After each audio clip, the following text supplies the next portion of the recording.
My name is Juanita Baldwin. Please don't leave on my account.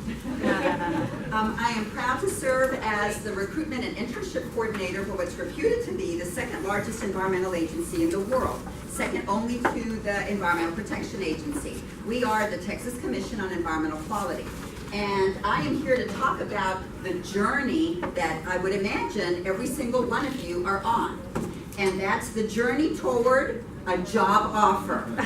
Is that right? Yeah. How many of you are with me? Okay, all righty, a job offer. That is a goal at the end of the line. And hopefully multiple job offers. That's a great problem to have. Okay, so on this journey, it's important to be focused, wouldn't you say? Because focus is something that can help you along what could be a somewhat bumpy ride. So I'm big on acronyms. I'm old, and that's how I remember stuff, okay? Anyone identifying with my issue? Okay. So to focus, and I came up with the acronym while watching Jimmy Kimmel. Don't ask me why. I love Jimmy Kimmel. There's just something about Kimmel and I, we connect on so many levels. And I'm falling asleep and I'm thinking, I need an acronym, focus, and okay. F, start with facing the fear. So when you are in an interview, and I refer to an interview as a critical conversation.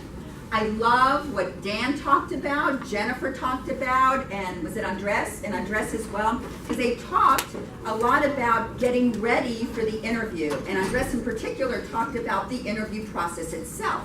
One of the things that I found in my couple of decades of working in human resources, interacting with probably thousands of hiring managers during that time, is that fear is the elephant in the room during the interview. So it's you, whoever's interviewing you, and it could be a panel, and then there's fear. Anyone identify with it? Maybe? Okay. So one thing that you might be afraid of during the interview. Anyone? Forgetting an answer. Like you can't come up with the answer. They ask you a question and you freeze. Okay, what else? I think I'm too old. The age issue. Okay, what else? Yes. Judging me. They're judging you. And I am here to say that every single example that you cited is very real, and it happens. It does. There is stuff going on in your mind and in the interviewer's mind when you are in that room. And often we try to figure out what that is by looking at facial expressions, and that can be tough. Somebody asked earlier, what if you feel like you're not identifying with somebody who's interviewing you? My recommendation is you keep on going. Do not get distracted. And I'm going to fill you in on a little secret. When you're in this interview room as a candidate, you might be experiencing some concerns, some anxiety, some fear. In some instances, the interviewer or interviewers are afraid as well. Hard to believe. The hiring manager, and let me explain what I'm talking about. The hiring manager is under pressure. They need to fill a position. They need to fill it within an X amount of time. They need to fill it with the right candidate. So they're under pressure from their management. If they're in state government, at our agency, we have a 4-month period. If a position has been vacated and hasn't been filled, we call it the sweep date. It goes away. Interesting concept. So they're under a lot of pressure, and they are looking for, and if you forget anything that I've said, remember this. They're looking for compelling reasons to give you a job offer. They are not necessarily looking for compelling reasons to say, you forgot the answer, you are too old, you're being judged. They're looking for reasons to give you a job offer. Fear. Okay, on this journey, we're going to move on. The O. I think it was in between commercials, Jimmy Kimmel commercials, that I'm like, observe the details. Okay, I think this is probably one of my most critical slides. When I am preparing for an interview, And I'm actually celebrating 15 years with TCEQ this year. All of my prior experience was private sector. In private sector, I had opportunities to maybe coach candidates somewhat for interviews. I can't really do that in public sector. Our interview process is very structured, and I understand why. I struggled with that. But these are opportunities I have to coach you. Are you ready? I'm going to give you the keys to the kingdom. Yay. Okay, observe the details. When you get a job offer, take that job description and dissect it.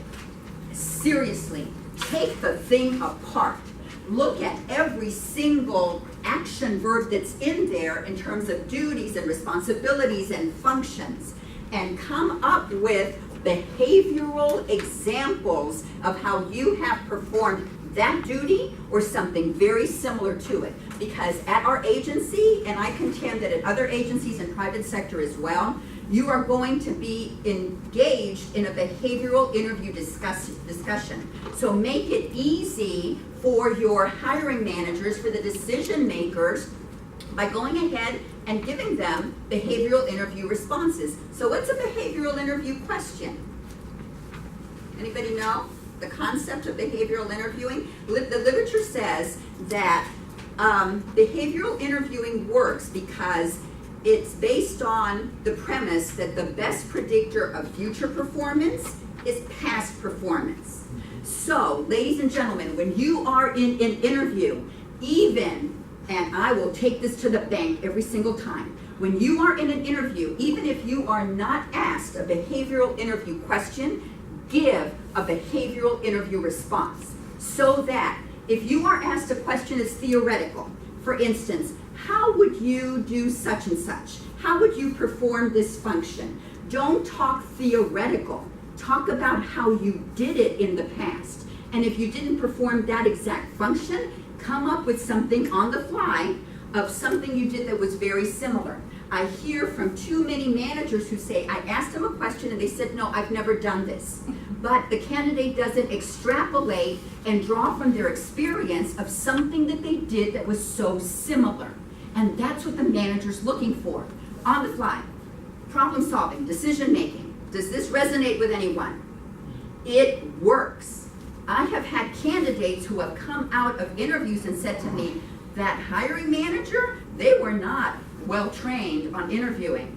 They were shuffling through paper. They apologized that they needed a little bit of time to review my resume. Seriously, during the interview.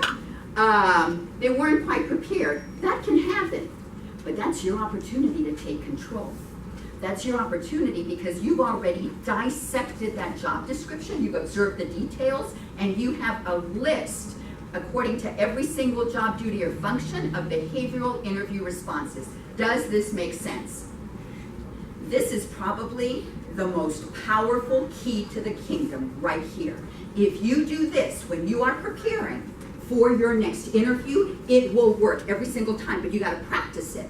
You gotta practice providing those responses. You should walk into that interview with 2 to 3 examples of how you have performed every single one of those functions, because you know they're gonna ask you about it. At TCEQ, our interviews are a combination of technical questions that refer to the technical aspects of the job. It could be the technical aspects of being in human resources, or being an attorney, or being a scientist, biologist, toxicologist, budget analyst, and you're gonna have behavioral interview questions.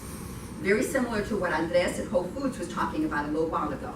They want to, get to know you a little bit better. Observe the details. When you walk into the company on your interview date, take a look around. What do people look like? Are they serious? Are they chatting? Are they walking around? Is everybody with their head down? These are the little details that can be important. After the interview, I've done this. Sit outside in your car for a little bit. Maybe it's noon time. You're seeing people walk in and out. What feel do you get? If you have an opportunity during the interview toward the end to ask for a brief tour, do it. Take it. Take advantage. It could be 5 minutes. If they don't have time to give you a tour because they're conducting back-to-back interviews, that doesn't matter. Go to the restroom, for heaven's sake. Go to the restroom, hang out in a stall, seriously. Okay, ladies, how many meetings do we have in the restroom? I don't know about the men, I don't know what you guys are doing, but we often have meetings in the restroom. You know, we're just like chatting and talking. Go hang out in the ladies' room, the men's room. You want to get a feel for culture. It may sound a little cheesy, but by golly, don't you need this information? Because you're about to make, if you get a job offer, a really important decision. Okay. Question. Yes. Is it appropriate to actually bring a printed copy of the job description? Yes. You read off it and address it point by point? It's appropriate to bring it, but let the hiring manager take the lead in terms of what they're asking. Yes. But you want them to feel they're in control. Sound good? Okay then. Very good question. It's all about protocol. Because they're evaluating you. I don't like to use the word judge. You're being evaluated. You're being evaluated in terms of your full package the moment you walk in the door. So you got to check your confidence level. So when you are driving or being driven to the interview, that is a really important time. Because this is when you start to psych yourself up, ladies and gentlemen. What do? I turn up 70s, 80s music, and I am jamming with Cyndi Lauper, the Doobie Brothers. I got my disco groove going. That pumps me up. That gets my confidence level going. Your self-talk is very important, because if you are heading there and you're saying, oh, I didn't rehearse enough, I didn't do enough research, I didn't do enough, I don't think I'm well prepared, that is going to impact you. And it's going to come across in your demeanor, in your handshake, when you walk in. You need to, write this down, inspire confidence. As a candidate, you need to exude and inspire confidence with your demeanor, the whole package. You should walk in there with a portfolio, a hard portfolio, like this gentleman has right in front of me, who's taking notes, and that's all. Nothing distracting, tone it down, professional, overdress a little bit, even if it's a very casual environment, err on the side of caution because it shows respect, and confidence. You want to inspire that. I often have managers who say to me, after all is said and done, they look at the candidate on paper and they could look stellar, but something about that interview, the conversation, the exchange, they're just not sure that this individual can do the job. So maybe the responses, the tone of voice, the volume, maybe it was hesitant, maybe it was questioning instead of confident. If I could give you anything right now, I would give you a huge dose of confidence, because that will help get you that job offer. Everybody with me? There's a fine line though. There's, along the continuum of confidence, there's a wimp, and then there's somebody who is very high on the ego scale and walks in and basically is claiming this job, and maybe makes some statements to the effect of, I'm your best candidate, and I know I am the most qualified for the job. I'm paraphrasing here. I don't recommend that approach. You do not know that. You may be super qualified, but you do not know who else is in that applicant pool with you. And as Andres from Whole Foods mentioned, you do not know exactly what that manager's looking for to introduce and bring into the team, right? So one of the things I say to candidates is, you need to place a small amount of trust in that interviewer. Even if you totally disagree with their decision to hire someone else. That's okay. That's okay. You gave it your best shot. And we're going to talk about that. Okay, I am on 5. Are we all good? We doing good? Yeah. Okay, everybody with me? Yeah. Have you even learned one thing so far? Okay. Yes, that's what it's all about. The you in focus. And this one's a double whammy. Because I think he was interviewing Ben Affleck, and I couldn't decide, Jimmy Kimmel, couldn't decide between understand the pain point and unleash behavioral interview responses, so you get both. So the U in my focus acronym is both. Before you walk in the door, you need to get into the head of that hiring manager. You need to almost pretend that you are that hiring manager. What is their pain? They're in pain. They are, because they have a job that has not been filled.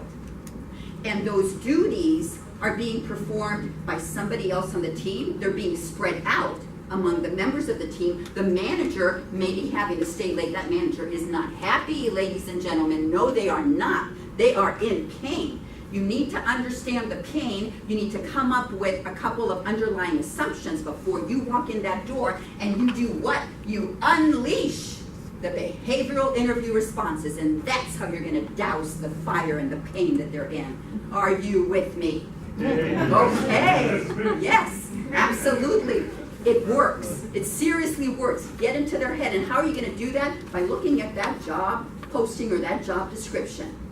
And come up. They're giving you clues right there of what kind of pain they're in and what work needs to be done. You need to give them compelling reasons to what? To extend a job offer to you. Understand their pain and unleash your responses. Okay. And then, so you've gone through the interview process and you're feeling how? How are you feeling? Anybody? Confident. Anybody else not feeling too confident sometimes? Yeah. Okay. Any of you sometimes feel, I bombed that one. I not only bombed it, but I bombed it big. I mean, that one, forget it. Like, how quickly can I just head to the car and get out of here, and I hope they just like forget that they ever saw me. That ever happened to anybody? True story, it happened to me. Private sector, I was involved with several .coms and startups before I even knew that they were a .com or startup. So I'm interviewing for an HR director job, and this was many, many moons ago, and the CEO and CFO and their HR assistant, and it's going well. I'm excited. I'm like, whoo! I got my A game going, stuff is happening, and I get a tickle in my throat. And then that tickle becomes a full-fledged cough. And then that cough becomes a coughing fit. And I am choking, and there is no water within my peripheral vision. And I'm thinking, oh my gosh, I blew it. Thankfully, the gal walked out. She comes back with water, I drink, I recovered. Ladies and gentlemen, it is all about the recovery. I recovered, and I got the job offer. And that's the bottom line. I really didn't think I had. But next steps, it didn't matter. I really thought I bombed that. Oh, I'm like, oh man, I had my A game going. I was wearing, this was back in the 80s, I was wearing my puffy jacket. Just blazer. I had the big hair. It was happening. I was gonna get that offer. I still sent a thank you. And that's what I recommend for next steps. Unless you are so turned off, doesn't matter what you did or didn't do during the interview, unless you were so turned off by the interview that you don't even want to hear from them, you send an email thank you. And my recommendation is do it before midnight the day of the interview. Very often, you could be the only one who does that. It should be super short. Thank them for their time. Mention one or two things that they talked about during the interview and remind them of how you can what? Put them out of their pain. Do not use the word pain in that thank you, okay? That's just going through your head. Because, hey, we've talked about this. Remember, you've got the keys to the kingdom now. Strategize your next step.